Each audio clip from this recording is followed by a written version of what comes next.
Hey, and thank you so much for having me participate in your study today. The scenario is we're wanting to understand the current ways people use to find out about the health and well-being of their parents and or other elderly family members. Okay, that should be really apt in this case. Remember to verbalize your thoughts as you're completing each question. Please provide as much context and explanation to your answers as possible. Now, tell us a little bit about yourself, your lifestyle, occupation, relationship with your family, and anything related that you are comfortable sharing. Okay, so occupation. Okay, so I work as a senior IS&T manager, live in San Francisco, married to two kids. My wife's mother is elderly and lives nearby, about 2-3 miles. I think that might be a good sort of high-level introduction. Now, how do you currently stay in touch with your parents, grandparents, or other elderly family members? How often do you communicate with them and check on their well-being? A lot of these questions will probably be about my mother-in-law. We and I check in daily with her. Now, what is the hardest part about knowing how they're doing? Please elaborate as much as possible. It's difficult to sometimes get the real picture or the whole story from a text or phone call. You miss a lot of the information you get when you see a person face to face. So for me, the hardest thing is trying to translate a text, short phone call into more of a story or context around it. Now, tell us about the last time that you encountered this problem. Remember, please provide as much context as possible. Not too long ago, about 2 weeks, we were on the phone with my mother-in-law,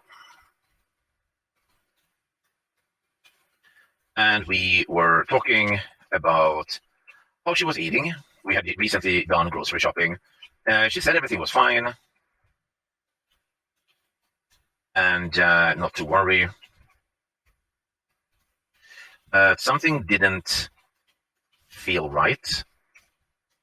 The next day, I think it was the next day. Yeah, the next day, we went over and saw that she hadn't cooked any of the food or heated, just been eating it's like bread. There was something else she was eating, bread and something that didn't need preparation.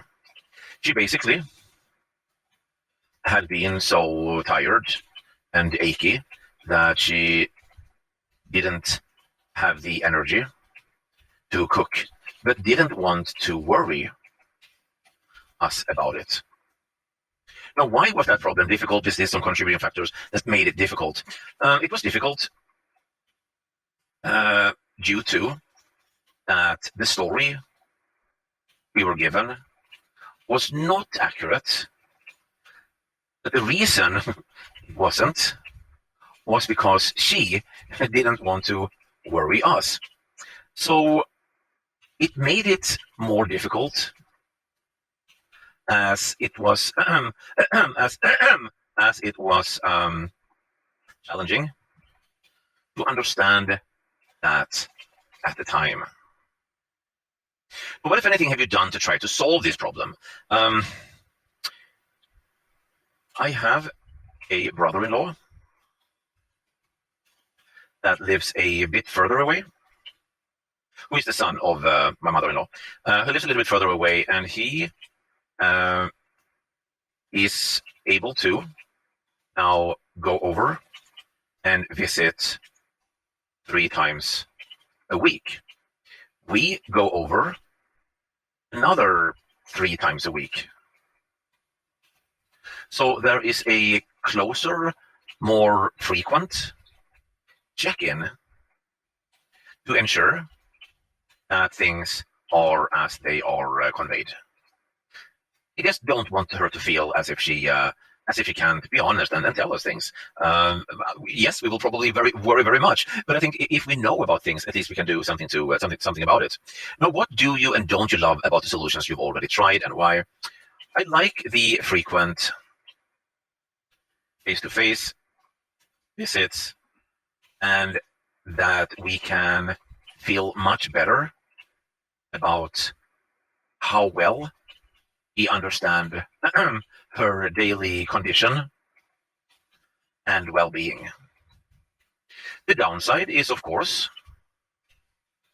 that it is time-consuming, and sometimes it feels that these frequent visits may feel a bit invasive to her as well.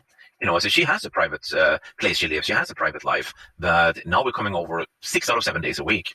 At least one of us are.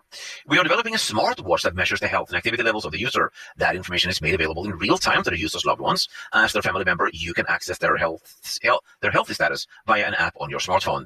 This includes current and logged data of their heart rate, steps taken, sleep quality, all kind of like a Fitbit in a way. What are your thoughts on this idea? It sounds like a Fitbit-like device that I am monitoring on behalf of someone else. I rather like the concept, and it's one of those things where you can look at actual data and compare that to how you perceive a situation to be. I like it quite a lot. We've had situations where my mother-in-law has basically stayed in bed all day, and when we called and asked her how is she feeling, how's her energy level, she said everything is fine. This is something that we could look at and say, oh my gosh, she's walked 10 steps today. I think that's really, really interesting. I like the concept a lot. Additionally, you will be notified if abnormal health data of your loved ones are identified, meaning an unusual heart rate, sleep pattern, etc. What are your thoughts on the usefulness of this feature? I like it even more now. The ability to maybe be proactive about some condition is greatly benefited by being able to be notified early about things like these. I like that a lot. Now, select all the health or safety indicators of your loved ones that you care about. I'm tempted to say that I probably care about all of them, but let's see that if I could pick maybe my top 4 or 5 maybe. Heart rate, absolutely. Steps tracking, it might actually be on the top of my list. Sleep quality, yes. Not a huge concern about temperature, blocks about oxygen, but absolutely sedentary behavior and possibility of a fall. So I selected 5 of them. If I was forced to pick my top 2 things on this list, it would be sedentary behavior and possibility of a fall. I think those are the 2 things that immediately comes to mind. Step 12 says, would you purchase this device for your loved one? If so, what is your ideal price point? Yes, I would be interested. We've actually been looking at these devices. She has this thing that she has around her neck that she can press a button to alert, but nothing like this. Yes, I would be interested. I assume this would be tied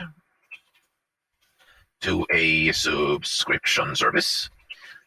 My ideal price point would be free, but my price point would be, let's see, $150 for the device itself, and then